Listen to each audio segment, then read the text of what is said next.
A Vanessa e eu, nós somos professores ali no curso, eu dou aula no curso de teologia e todos os outros. Eu dou aula no curso de pedagogia. Hoje nós vamos falar sobre o papel da mulher aos olhos de Deus.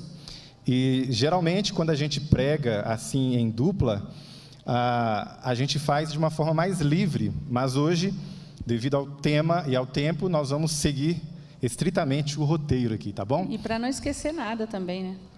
Uma coisa extremamente importante, e eu gostaria de chamar você a atenção para a palavra de Deus nesse momento, que você abra aí no livro de Juízes, abra a sua Bíblia no livro de Juízes. Esse será o norte da nossa apresentação aqui, no capítulo 2.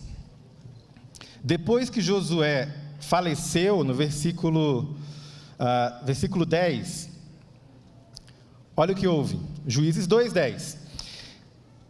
Foi também congregada toda aquela congregação a seus pais, e outra geração, após essa geração que morreu, outra geração se levantou, característica, uma geração que não conhecia o Senhor, e nem conhecia a obra que o Senhor fizera a Israel.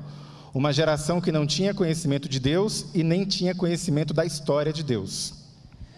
Então, antes de responder qual é o papel da mulher, qual é o meu papel, né, como mulher cristã, a gente precisa saber papel em que história, qual é o roteiro. Um papel sem uma história, sem um roteiro, sem uma moldura, sem uma narrativa, né, que a narrativa é muito importante, e não tem sentido. Então, é aí que eu acredito que está um pouquinho da confusão. Todas as narrativas a respeito da identidade feminina que nos oferecem, né, por aí, precisam ser julgadas à luz da Bíblia. As histórias, essas narrativas, elas têm um papel muito importante nessa construção de identidade feminina. Alasdair MacIntyre, ela diz o seguinte: não conseguimos saber o que fazer antes de saber em qual história estamos inseridos. A narrativa que você está inserida é muito importante. Você precisa conhecer a sua história. Nós temos uma narrativa, uma história completa, com plot twist e final feliz. Então, assim, a gente precisa trabalhar esse enredo, falar sobre ele, e você precisa se identificar dentro deste enredo, dentro desta história. É mais ou menos assim, para ilustrar. Você consegue imaginar um personagem como o Batman, numa história como, quem sabe, os Smurfs? Não faz sentido, né? Ele pode desempenhar bem o papel dele de Batman, mas ele está na história errada. Ele vai ficar confuso. O roteiro não vai fazer o menor sentido. Então, nessa noite, nós queremos trazer à tona, antes de responder qual é o seu papel, mulher, a gente quer que você saiba qual é o enredo, qual é o roteiro. E existem duas propostas sendo feitas hoje. A gente veio aqui trazer uma terceira. Quais são as duas majoritárias? A primeira delas, uma proposta que vem dos movimentos femininos históricos, já foi dito aqui, a partir da segunda onda, teorias de gênero, teorias queer, não vamos repetir. É basicamente uma proposta que nega a autoridade das Escrituras, e a minha esposa tem 3 artigos publicados a respeito disso. Você pode digitar no Google aí, o impacto do cristianismo na primeira onda. Digite Vanessa Meira, feminismo, você vai achar os 3 ou 4 artigos, não me lembro agora. Então, essa primeira proposta, ela tem problemas sérios, porque ela faz as alegações teológicas, a hermenêutica da suspeita, o método histórico crítico de leitura da Bíblia e as teorias desconstrutivistas do pós-modernismo. São opções que não fazem jus ao nome que nós carregamos, o nome de Jesus e a crença na palavra de Deus.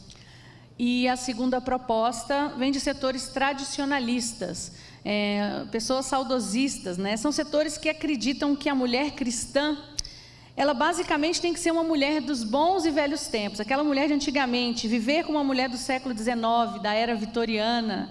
Isso, a ilustração ali é perfeita. E alguns saudosistas acreditam que a mulher ideal é a mulher medieval. Esse está com mais saudade ainda, né? Que nem viveu. E isso é facilmente perceptível nos desenhos, nas ilustrações que a gente está vendo ali. É uma nostalgia, mas também uma proposta que não é bíblica, né? Ela tem alguns problemas muito sérios teológicos. A gente avaliou vários materiais para fazer essa e outras palestras que nós damos juntos, E, de fato, a proposta que tem sido apresentada como uma proposta de feminilidade bíblica, quando a gente lê, a gente sente falta de uma coisa: Bíblia. É uma proposta de volta histórica. Talvez não tenha nenhum problema com isso, existem valores tradicionais que deveriam ser recuperados, eu concordo, mas o nosso norte, o nosso guia, é a palavra de Deus. Nós não pregamos uma cultura, um tempo, nós pregamos os valores eternos da palavra de Deus. Parafraseando Paulo, né, há um caminho sobremodo excelente, um caminho melhor, que é a palavra de Deus acima de tudo. E quando nós vamos à palavra, então, a gente encontra diversas manifestações de feminilidade. Por exemplo, vou te dar vários exemplos. A pergunta é: existe um jeito de ser mulher de Deus? E a gente foi à Bíblia para ver. E a gente descobriu que não. Existem diversos tipos de feminilidades.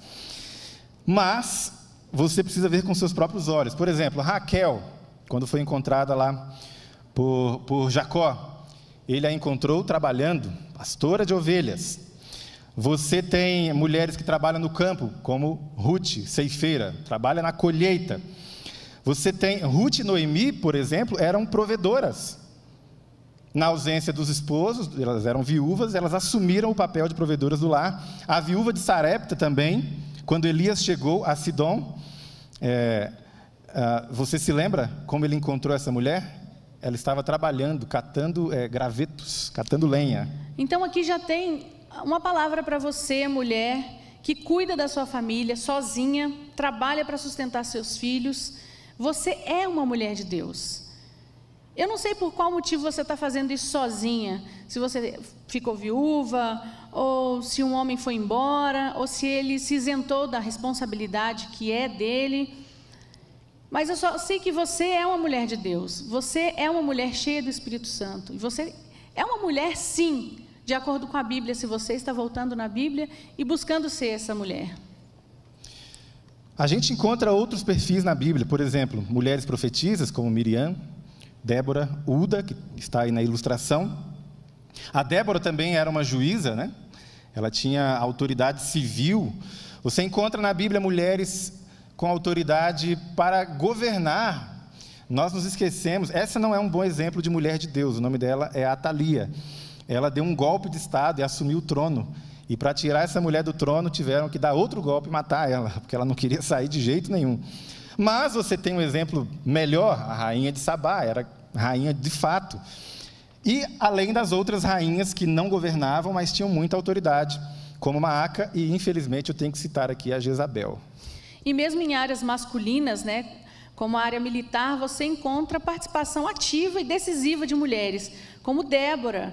Ela foi para a guerra com o Baraque, é a história favorita da minha filha. Em Juízes 4 e 5 você pode conferir isso lá.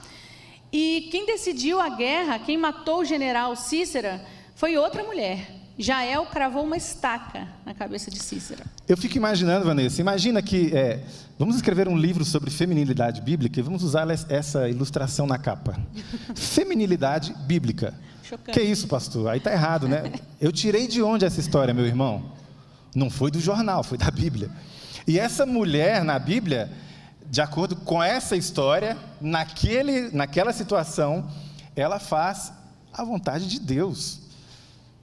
Já tem mulher aí pensando: eu queria essa unção da Jael. Cadê minha marreta? Cadê o prego aqui? Não, calma. Para aquela circunstância, ela foi a mulher para o momento certo. Mas veja, é um perfil completamente diferente, não? Eu imagino, cadê o pastor Gilson? Imagina o Ministério da Mulher. Vamos eleger Jael, liderar o Ministério da Mulher da igreja. Ou a chefe das diaconisas, né? A coisa ia funcionar direitinho, né? Vamos lá. Você conhece a história da mulher sábia de Abel Bet-Maca? Ela negociou com Joabe. Essa história é pouco conhecida. Está lá em 2 Samuel, capítulo 20. Joabe cercou a cidade e ele começou a destruir os muros porque ele queria pegar um sujeito chamado Seba, que estava lá dentro, escondido. E aí ele falou: vou matar todo mundo. E essa mulher anônima assumiu a liderança, começou a negociar com Joabe de igual para igual. E aí ela faz a proposta: ok, você não precisa matar ninguém além do cara que você quer. Então a gente vai fazer o seguinte: a gente vai jogar a cabeça dele por cima do muro para você e você nos deixa em paz. E o Joabe falou: ok, é um bom negócio. E aí, ela fez isso, Joabe deixou a cidade em paz, e essa mulher livrou uma cidade inteira. E onde estavam os homens nessa história? E por outro lado, você tem a Abigail, a esposa de Nabal. Davi queria matar o esposo dela. Davi ia cometer um assassinato. Então Abigail assumiu o controle da situação toda, foi negociar com Davi, deu ordem para os servos, para as servas, e convenceu Davi a não cometer esse crime. Ela foi muito cautelosa, muito discreta. É outro perfil. Veja, esse é um perfil de feminilidade? Sim. E é só assim que a gente é feminina? Não. Depende da situação, depende da sua personalidade. Veja a mulher da cidade de Sunem, ela é descrita como uma mulher grande, uma mulher importante. A palavra hebraica é Gadol, Isha Gadol. Essa mulher também assume a liderança da situação. Ela é casada, mas o marido nem aparece na história. Naquela circunstância, ela conversa com o profeta, ela decide construir um quartinho para o profeta. Ela é a dona da situação, ela domina as ações, ela é quem comanda. É um outro perfil também. E a Bíblia também conta a história de uma mulher que salvou uma cidade, quebrando o crânio de um homem com uma pedra. Mulherada meio... Essa parte as crianças não vão gostar muito. Não escuta não, Nina. Minha filha está ali.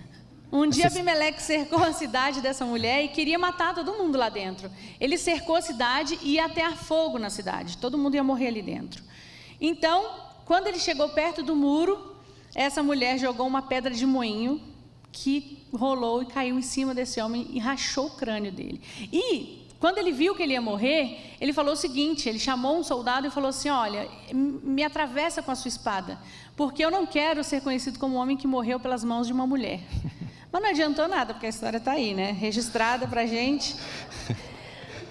É um outro perfil de feminilidade, né? Ela agiu de uma forma um pouco agressiva. Você vê que o ministério da mulher no Antigo Testamento era um negócio meio era complicado. Meio pesado. Eu não sei se eu ia dar conta, não. Melhorou bastante. Muito. Então, a feminilidade bíblica, ela é diversa. Agir de forma feminina é sempre assim? Você, né, agir com esse ímpeto, jogar uma pedra e tal? Nem sempre, né? Precisou algumas vezes. A situação exigiu nesse momento. Eu pergunto, qual é o perfil certo? Qual delas é mais mulher de Deus? Olha o que Ellen White fala sobre isso, está ali na tela. Cada indivíduo tem uma vida diversa da de todos os outros e uma experiência que difere muito dos outros. Deus deseja que o nosso louvor ascenda, suba a Ele, levando a marca da nossa própria personalidade. Você não precisa ser cópia de ninguém, minha irmã. Você precisa ser você, cheia do Espírito Santo nas mãos de Deus. Deus não espera que o isope, que é uma planta baixinha, atinja a proporção do cedro, que é uma árvore alta, ou que a oliveira atinja a altura da majestosa palmeira. Mas cada qual deve ter o objetivo de atingir tão alto quanto a união do poder humano com o divino lhe torne possível. Cada pessoa a quem o Senhor confiou uma mensagem tem uma obra específica. Veja na tela. Cada um tem a sua própria individualidade. Conselho para mulheres e homens agora. A sua própria individualidade não deve ser diluída na individualidade de ninguém. Quando eu me converti na igreja adventista, eu não cresci num lar cristão e nem sabia que existia igreja adventista. E quando eu me converti, comecei a frequentar a igreja, eu observei que existia um padrão, né? Existia uma linguagem, existia uma postura totalmente avesso do que... A pena inspirada? A pena inspirada para mim era uma pena flutuante, voando, uma pena... Eu não entendia os termos usados. Tinha outras palavras que eu não entendia, eu ficava muito confusa. Eu ficava fingindo costume, mas eu não estava à vontade. Então, eu comecei a observar, assim, se você olhar no geral, a gente tem um padrão. Mas Deus me permitiu observar, assim, cada pessoa, cada mulher que eu fui conhecendo ao longo da minha conversão, eu fui vendo as diferenças. As mulheres que viviam sozinhas, aquelas mulheres provedoras de famílias grandes, sozinha, ou aqueles casais incríveis que a gente se inspira. E eu fui entendendo a diversidade que compõe a nossa igreja. E eu entendi que existia lugar para mim aqui, apesar de eu não ser tão ortodoxa assim, eu me sentia meio peixe fora d'água, mas Deus me permitiu ver que tinha um espaço para mim aqui. E eu também fiz uma decisão muito importante, né? Eu decidi que eu só vou cumprir a expectativa de quem morreu por mim. Então, eu deixei as expectativas que as outras pessoas tinham ao meu respeito, porque quem estava fora da igreja tinha uma expectativa que eu saísse logo. E quem estava dentro também não estava muito confortável com a minha presença ali. Mas eu pensei, quem gostou, gostou. Quem não gostou, paciência. Eu vou ficar aqui, né? Olha, quem não gostou, que se converta. Graças a Deus que Deus permitiu que você visse e que permitiu que eu visse também. Que bom. Ok, até me perdi depois dessa, meus irmãos. Não, sou eu. Ah, é você. Na igreja primitiva, então, a gente tem a Lídia. Ela era vendedora de púrpura, temente a Deus. Dorcas já era outro perfil, parecia ser uma pessoa mais caseira. Febe era serva da igreja de Cencreia. Era protetora de muitos, inclusive de Paulo. A Priscila, esposa de Áquila, cooperadora de Paulo, deu estudos bíblicos para Apolo. Como a igreja se reunia em casa e é um ambiente assim, culturalmente, né, feminino, a mulher tinha muito protagonismo. O cristianismo foi uma força muito positiva a favor da emancipação feminina. Isso não sou eu que estou falando, muitos historiadores concordam, só dá uma pesquisadinha aí. Veja, na história da igreja também há essa diversidade. Então, no Antigo Testamento, Novo Testamento, história da igreja, por exemplo, Perpétua e Felicidade, você conhece a história delas? Perpétua era a patroa da Felicidade, e as duas eram cristãs. A Perpétua era uma recém-convertida, ela nem tinha sido batizada ainda. Ela foi presa por essa decisão, grávida, deu à luz na prisão, e as duas foram pisoteadas numa arena. A Perpétua, depois de ser pisoteada, ela guiou a espada do gladiador até o próprio pescoço, para que ele desse fim ao sofrimento dela. E antes dessa morte, o pai a visitou e tentou convencê-la. Filha, não faça isso, para quê? Você não é cristã. Ela falou, eu sou, pai. Mas você não precisa falar que é. Não diga que é. Seja só no coração. Aí tinha um vaso assim do lado, e ela olhou para o pai e falou assim, pai, o que é aquilo? Aí ele, um vaso. Não é uma cadeira? Não. Não é uma mesa? Não. Por que você está me falando isso, filha?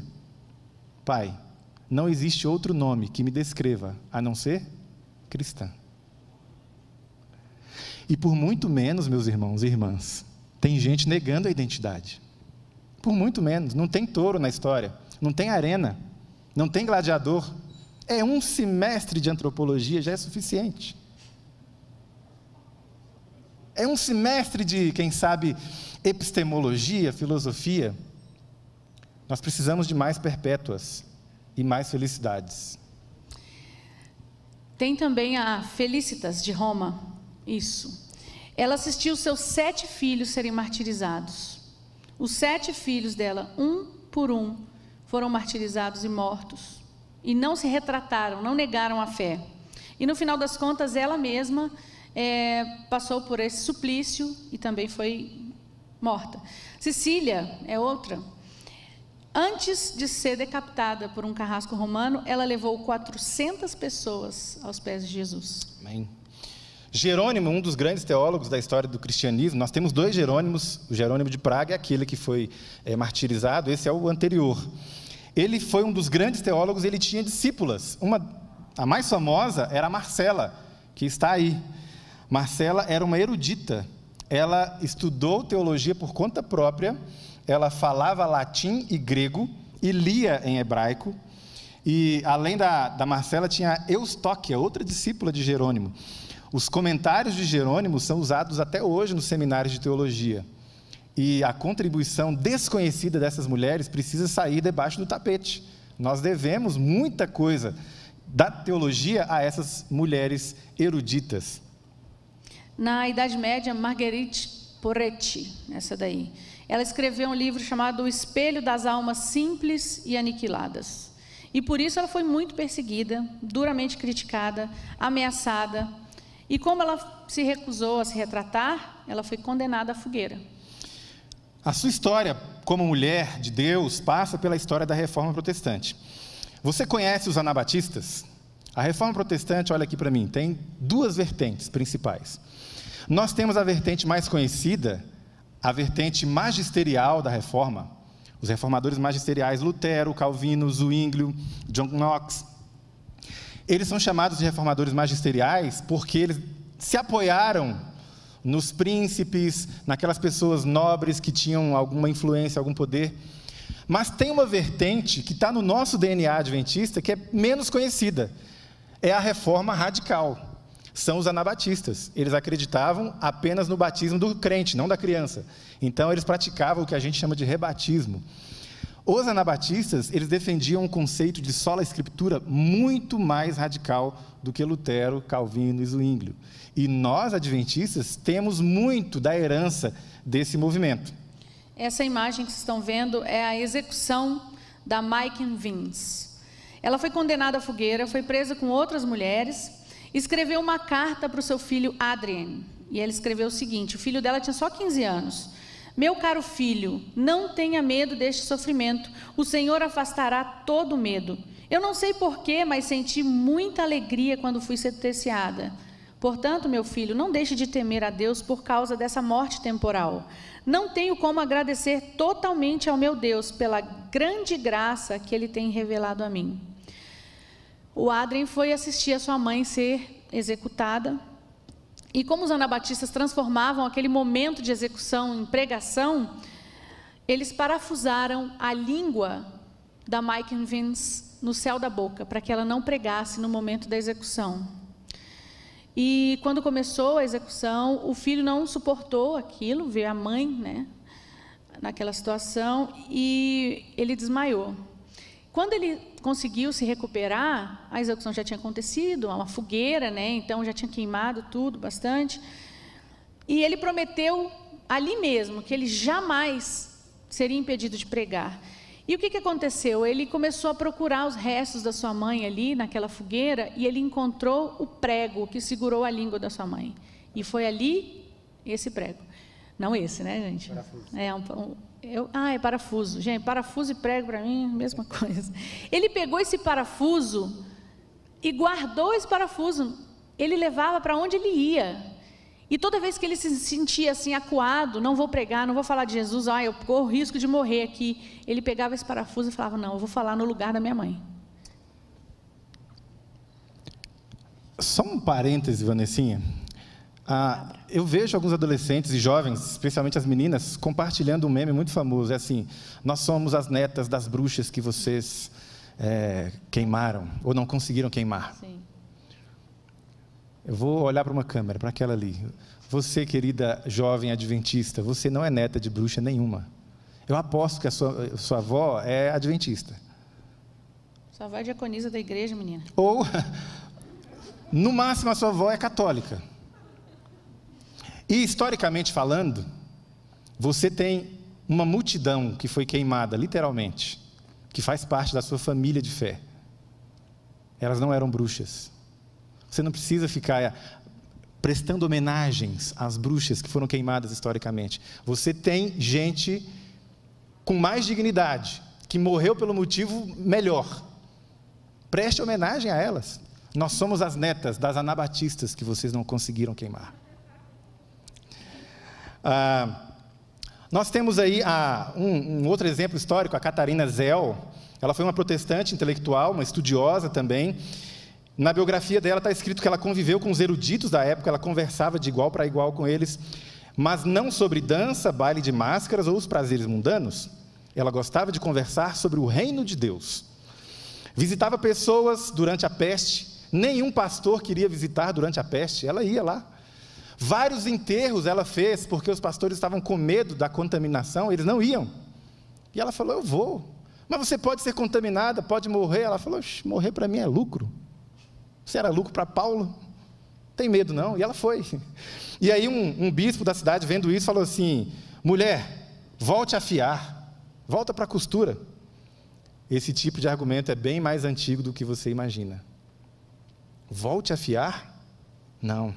Ela passava a mão na Escritura, na Bíblia, e ia visitar as pessoas, visitava as prisões, especialmente os condenados à morte. Talvez o papel da mulher cristã seja usar a sua influência na sociedade, como Margarida de Navarra. Ela foi protetora de Calvino. Ela abrigou Calvino, defendeu quando ele era perseguido na França e quando ele teve que fugir de lá. É por isso que Calvino dedica a ela as Institutas. Um detalhe aqui, mulher trabalha. a Margarida de Navarra, ela usou o dinheiro dela para proteger Calvino. Então, a mulher tem que ganhar dinheiro. Cultivar o jardim, no capítulo 2, foi uma ordem dada para Adão, certo? Todo mundo gosta de destacar isso. Agora eu vou me levantar em defesa dos homens. Todo mundo destaca, olha lá, cultivar o jardim foi a ordem dada a Adão. Mas no capítulo 1, a ordem de frutificar, multiplicar, encher a terra e sujeitar a terra, trabalhar na terra, cultivar a terra, essa ordem foi dada aos dois. Amém? Mas tem uma interpretação interessante, que eu gosto muito de... Não, calma. Só tem um crente aqui, obrigado. Deixa eu fazer só um meu parêntese. Pois agora. Não. Então, tem uma interpretação que eu acho bonita, poética, e de repente, o homem veio da terra para cuidar da terra, e a mulher veio do homem para cuidar das pessoas. Então, eu acredito que você precisa entender qual é a sua função. Gostei demais. Gostei muito da sua explicação. Eu também. Vamos lá, olha só o que Ellen White... Essa sujeirinha na camisa aí é barro, pessoal. Tem que o que Ellen White fala sobre essa questão do trabalho? Vamos lá, acompanha lá na tela. Tanto rapazes como moças devem obter conhecimento dos deveres domésticos, certo? Homem e mulher. Aí ela fala para os rapazes: fazer a cama, arranjar o quarto, lavar a louça, preparar comida, lavar e consertar a própria roupa, costurar, né? São conhecimentos, rapazes, que não tornarão você um rapaz menos varonil. Na verdade, vão te tornar mais feliz e útil. E do outro lado, as moças, se as moças pudessem aprender a arrear, cavalgar, usar a serra, o martelo, usar o ancinho, a enxada, estariam melhor adaptadas a enfrentar as emergências da vida. Amém. Agora vamos trazer para os nossos dias aí. Aí está falando de arrear cavalo. Onde é que a gente vai ver isso, né? Só lá no IAP tem o pessoal do Yuri lá. Mas o que significaria isso hoje, irmãs? Carteira, tirar carteira. Tirar carteira de motorista? Sim. Aqui fala carta, eu acho. Ah, é carta de motorista, né? É. Trocar o gás, né? Ah, não. Trocar o gás eu rejeito. Em nome de Jesus. Não significa que você vai trocar sempre. Ela está falando que você precisa saber.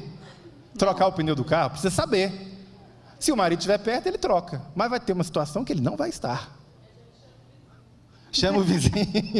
Tio Toninho. Então, veja, o conselho de Ellen White é o seguinte. Essa aqui, para mim, é a citação mais interessante. Muitos que consideram necessário que o filho, homem, seja habilitado a ganhar o dinheiro dele, essas pessoas parecem considerar de pouca importância a filha, a menina, estar ou não preparada para ser independente e manter-se a si mesma. Em geral, as meninas aprendem pouco na escola, algo que poderia ser um ensinamento prático para ela ganhar o pão de cada dia. Olha, Ellen White, século XIX, no protofeminismo. Antes a primeira onda estava surgindo, aliás, surgiu em 1848, oficialmente, numa igreja metodista, Convenção de Seneca Falls. E Ellen White está sendo vanguarda aqui. Uma mulher que tenha sido ensinada a cuidar de si mesma está sendo capacitada também a cuidar de outros. Ela jamais será um traste ou um peso morto na família ou na sociedade. Ellen White é demais, né, gente? Vamos combinar? A gente lê Ellen White como se fosse uma velhinha assim, ó, te apontando, você também está fazendo isso errado. Não é assim, ela é excelente. Ela diz também, num texto que eu não coloquei aqui, na tela, mas está aqui, que a jovem deve se tornar uma mulher tão perfeita quanto possível, de modo que a sua vida seja útil e ela aprenda uma profissão que lhe permita obter emprego e se tornar independente. A mulher virtuosa. Você não precisa aderir a movimento nenhum. Basta abrir lá o Lar Adventista e ler com atenção. Então, a mulher virtuosa de Provérbios 31 é uma mulher trabalhadora, empreendedora, ganha seu dinheiro, ao mesmo tempo cuida da casa, cuida do marido, divide um pouquinho, lava a louça ali, outra aqui. Se você tem uma filha e tem temor a Deus, temor à palavra, não limite as possibilidades da sua menina. Permita que ela seja virtuosa e desenvolva todo o seu potencial para Deus. Falamos isso hoje bastante. A gente tem que conhecer os filhos da gente. Para conhecer o filho, você tem que passar tempo. Senão você vai criar ele como um Playmobil, que só muda o cabelinho, muda a roupinha. Passa tempo com seu filho, conheça ele. Voltando à nossa história, ainda na Reforma Radical, você tem os Quakers. Se você, irmã, que está ouvindo, está assistindo, acompanhando, ou que está aqui, se você se sente alguém ligado ao movimento feminista, ou pretende ser, eu recomendo que você conheça a história antes de tomar essa decisão. Especialmente os Quakers. O movimento Quaker é um movimento interessantíssimo. Não haveria a primeira onda dos movimentos femininos se não fossem os Quakers. Lá no século XVII, eles já defendiam a abolição da escravidão, a igualdade de gênero, já defendiam o fim da pena de morte na sociedade deles e o direito da mulher de estudar. Para que estudar? Para estudar a Bíblia. Até a Simone de Beauvoir, uma autora importante, reconhece que os Quakers deram o tom a todo o feminismo norte-americano. As Quakers, né, as mulheres Quakers, elas são consideradas mães do feminismo norte-americano, né? A primeira reunião feminista, como Isaac falou no começo, o evento fundante do feminismo, a convenção de Seneca Falls, ela aconteceu dentro de uma igreja, né? A igreja metodista wesleyana. Se você pegar para ler a Declaração de Sentimentos, que é o documento que saiu dessa convenção, ela é cheia de frases de referência a Deus, a Bíblia, a criação. 1/4 da assinatura desse documento é de mulheres Quakers. Tem assinatura de pastores, pastoras também. E nessa época, depois dessa convenção, nesse mesmo período, tinha um movimento famosíssimo, conhecido como Movimento de Temperança, que caiu no esquecimento. Foi o maior movimento feminino de todos os tempos. Havia 3 movimentos femininos na época de Ellen White. 3. O movimento de temperança, esse aí. O movimento sufragista, em defesa do voto, direito ao voto. E o movimento de reforma do vestuário.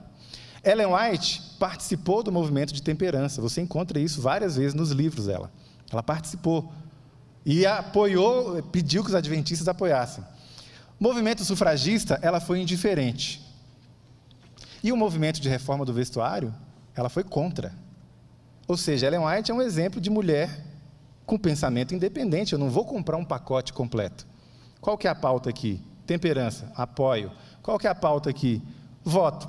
Não ligo para isso. Qual que é a pauta aqui? Reforma do vestuário. Eu até ligo para isso, mas eu não vou participar disso. E aí, o que Ellen White faz? Ela propõe um outro movimento alternativo e você encontra as orientações dela a respeito disso nos seus livros. Pesquise sobre o WCTU. Pesquise. Ellen White, WCTU, você vai ter mais informações sobre isso.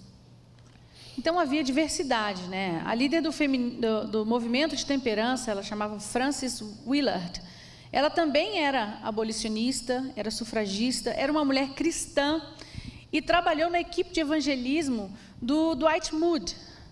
Ela era super intelectual, culta, excelente oradora.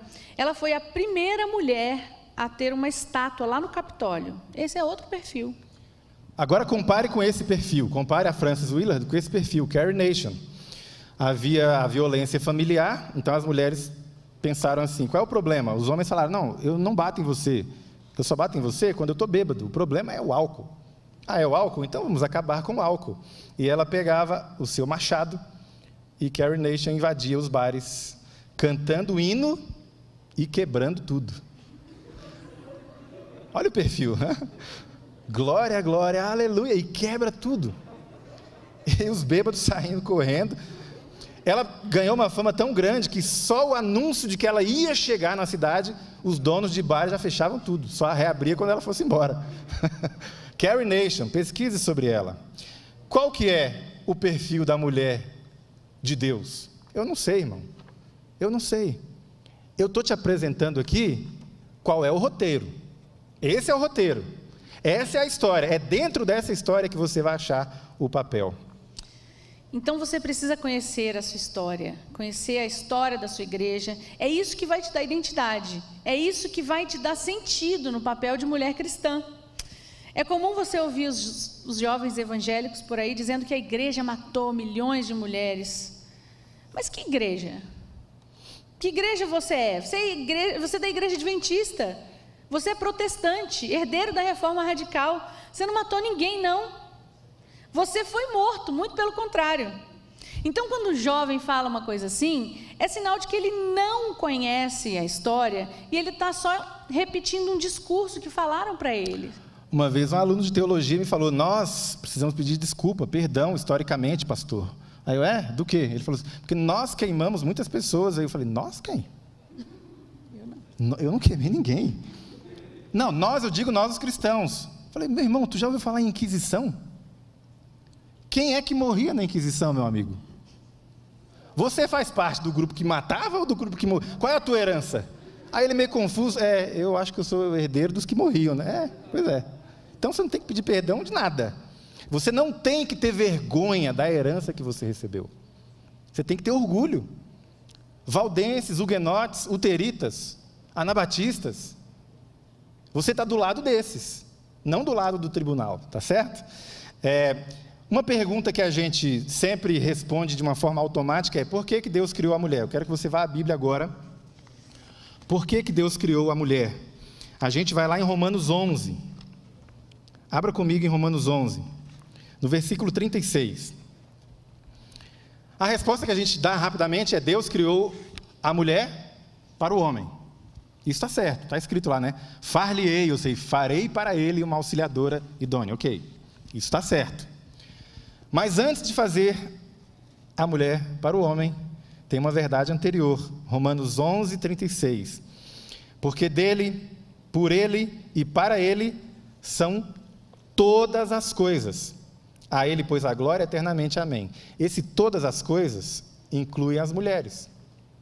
As mulheres foram criadas, a mulher foi criada como auxiliadora idônea. Auxiliadora, a palavra Ézer, é usada para descrever Deus, veja na tela, várias vezes no Antigo Testamento. Deus é o Ézer, o auxiliador da humanidade, e Deus não é inferior à humanidade. Pelo contrário, só pode auxiliar quem tem, como a gente fala no interior de Minas, bala na agulha.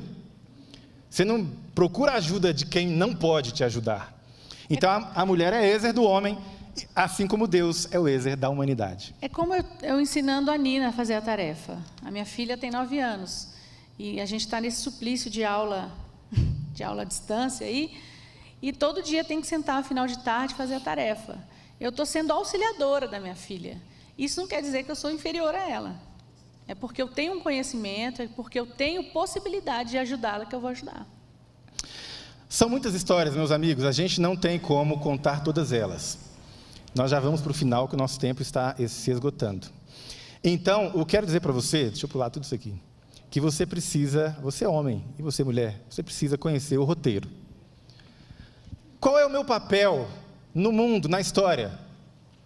Antes de saber isso, você precisa descobrir e ser fiel ao roteiro. Nós temos um roteiro, não é a história do patriarcado, não é a história de, talvez, luta de classes, não é qualquer outra moldura sugerida. Nós temos uma moldura, um roteiro, a história da salvação, o grande conflito cósmico entre Deus e Satanás. É dentro dessa história que o seu papel vai fazer sentido. Concorda comigo? Se você descobre o seu papel, mas está inserida ou inserido numa outra história, você vai ser o Batman na terra dos Smurfs. Não tem nada a ver. Vai ficar confuso. E aí você será forçada ou forçado a fazer sínteses entre esses pensamentos. Nós queríamos contar a história de Susan Wesley. O marido pregador, acho que dá tempo de contar só essa. O marido pregador, Samuel, ele teve que se ausentar 3 meses de casa. Tinha 30 pessoas na igrejinha deles. Ela viu a igreja sem pregador e falou: eu prego. Quando ele voltou, quase 500 pessoas reunidas. 200 a 500 pessoas. Aí quando ele voltou, viu aquilo, os irmãos até falaram assim: voltou, pastor. Voltou. E aí ele quis repreender a esposa. Mas como assim, né? E ela respondeu para ele da seguinte forma: essas almas são um talento entregue a mim pelo Senhor, não por você. Se eu for infiel a Ele, como é que eu vou responder a Ele quando Ele me exigir contas? E agora? Pode pregar, minha filha, vai lá. Vamos fazer pelo menos uma escala, né? Vamos fazer pelo menos uma escala. Nós temos áreas aqui, a gente gostaria de contar sobre o movimento Holiness. A teologia é meio estranha, mas a gente tem herança também desse movimento. Você sabia que a primeira mulher negra a receber um doutorado, a conquistar um doutorado, foi uma adventista, Eva Dykes? Sojourner Truth, uma grande ativista abolicionista, Ela foi milerita, era amiga dos adventistas, essa é uma mulher histórica. Ela morreu, foi velada no nosso tabernáculo em Battle Creek, foi enterrada no mesmo cemitério de Ellen White. Kate Lindsay, uma adventista, queria fazer medicina na universidade que, reconhecidamente, no Michigan, não gostavam de receber mulheres. E ela falou, vou fazer a prova. E aí o professor falou, ok, além das provas, você vai ter que fazer uma prova de grego. O que tem a ver grego com medicina, homem? Não, para você vai ter grego. E ela estudou 1 ano grego e passou na prova. E por causa dela, ela obteve uma nota tão boa, a Universidade do Michigan alterou o processo seletivo para admitir mais mulheres. Tá certo? Indo para o final, a filha do John Andrews, essa menininha, com 12 anos, sem mãe, ela foi com o pai pregar na Suíça. Ela tinha o dom de línguas, ela aprendeu francês, alemão, ajudava o pai nas traduções. Com 17 anos, ela teve tuberculose e morreu. A história não reconhece muito, mas ela foi a primeira mulher adventista missionária a morrer no campo missionário. Uma adolescente.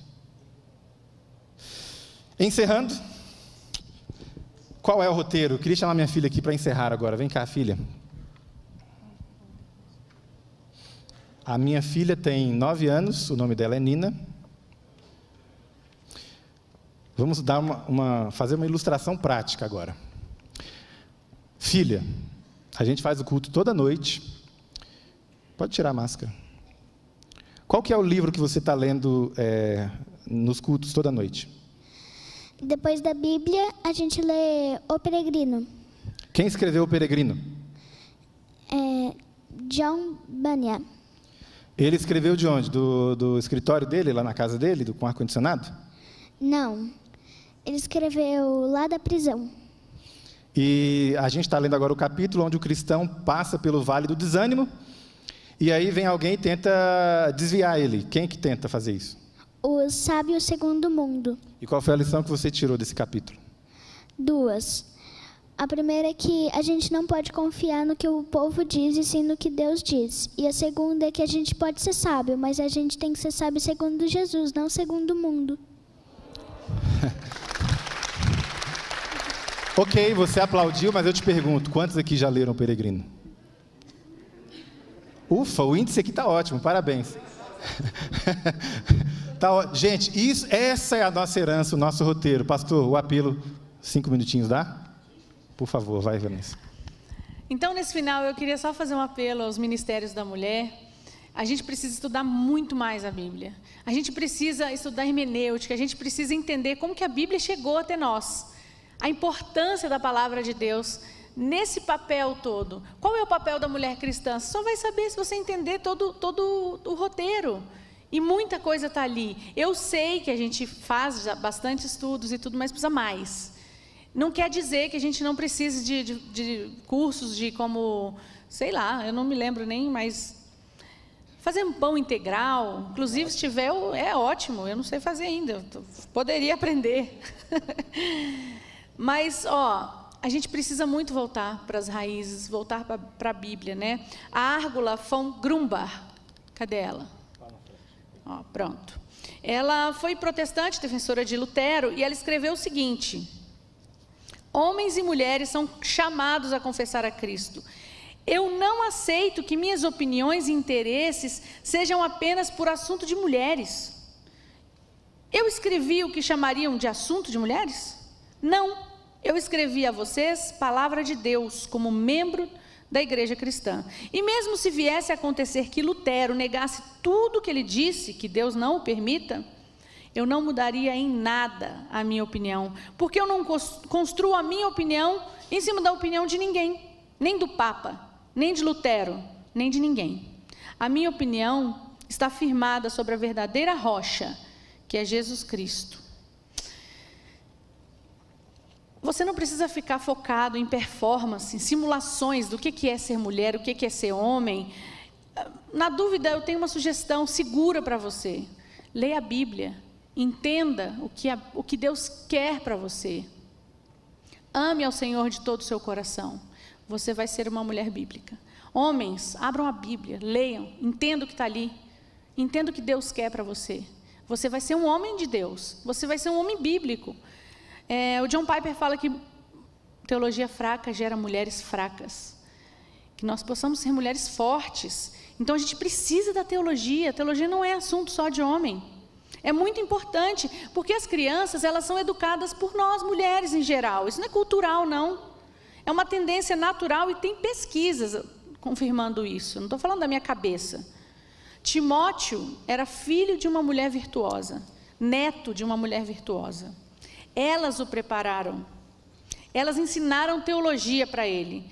Elas o educaram ali nas Escrituras. Timóteo sabia as Sagradas Letras porque uma mulher ensinou para ele. Um apego radical à Bíblia. Uma dependência total do Espírito Santo. Isso é a base do seu papel como mulher cristã.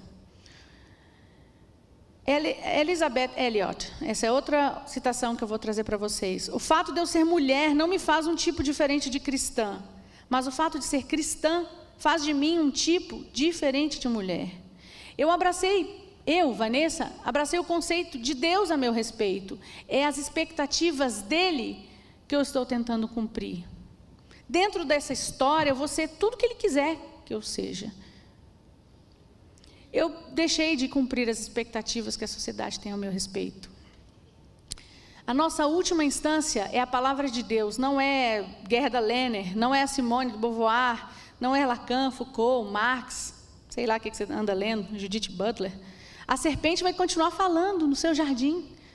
Se você for displicente, se você tratar disso superficialmente, o resultado é queda. Por fim, um apelo às jovens, especialmente jovens estudantes. Não seja eco do discurso secular. Não se preste a ser um megafone, repetindo ideias de outros movimentos. Não fique papagaiando discurso que nem é seu. Em nome de Cristo, eu te imploro. Volte para as suas raízes, entenda a sua história. No seu DNA, não tem espaço para ficar repetindo discurso que não é seu. Essa é a nossa herança como mulheres protestantes. Nós somos herdeiras da reforma radical. A Marie Durand, eu não sei se tem a foto dela aí, eu vou contar a história dela bem rapidinho. Quando você tira o homem do centro e coloca a mulher, é antropocentrismo, é idolatria igual, pessoal. É rebelião igual. O nosso empoderamento vem de Cristo. E a Marie Durand é um exemplo muito interessante. A família dela é huguenote. Eles eram protestantes franceses. Essa história me dá um nó na garganta, porque é muito especial. A família dela, toda cristã, e o irmão dela, eu esqueci o nome dele, mas ele era um pregador muito famoso. Ele falava muito bem e ele arrastava as multidões. E ele foi morto por causa disso. O seu pai também foi preso. E a Marie Durand foi presa com 17 anos. 17 anos ela estava na Torre de Constance, aquela torre que está ali. E ela ficou presa ali e todos os dias, perguntavam para ela: Marie, você renega a sua fé? Se você falar assim, eu renego a minha fé, você pode ir embora. Todos os dias. Ela pegou uma agulha de crochê que ela tinha ali e escreveu resistir no poço, na cisterna ali que ela estava presa. Ela escreveu resistir. E diariamente ela lia aquela palavra, resistir. E ela resistiu 38 anos. 38 anos presa. Ela entrou uma menina de 17 anos e saiu uma senhora. E depois que ela saiu, ela viveu só 8 anos. Ela passou a vida presa. Meninas, você consegue resistir a esse namorico de 6 meses? Você consegue resistir um namoro de 1 ano? Você consegue resistir a 4 anos de faculdade tranquilamente. Resistir. Que essa palavra esteja gravada no seu coração hoje. Que você consiga resistir aos apelos do inimigo. Que você consiga resistir a toda a tentação de ficar repetindo discurso que você não faz a menor ideia de onde veio. Ser uma mulher de Deus é saber que nele vivemos, nele nos movemos, nele existimos, que nós somos a geração dele. Tudo que existe foi feito por Ele. Sem Ele, nada do que foi feito se fez, nem mulher, nem homem, nada. Eu vim dEle, eu vou viver para Ele, e um dia eu estarei com Ele. Porque dEle, por Ele e para Ele são todas as coisas. A Ele toda a glória, para sempre. Amém.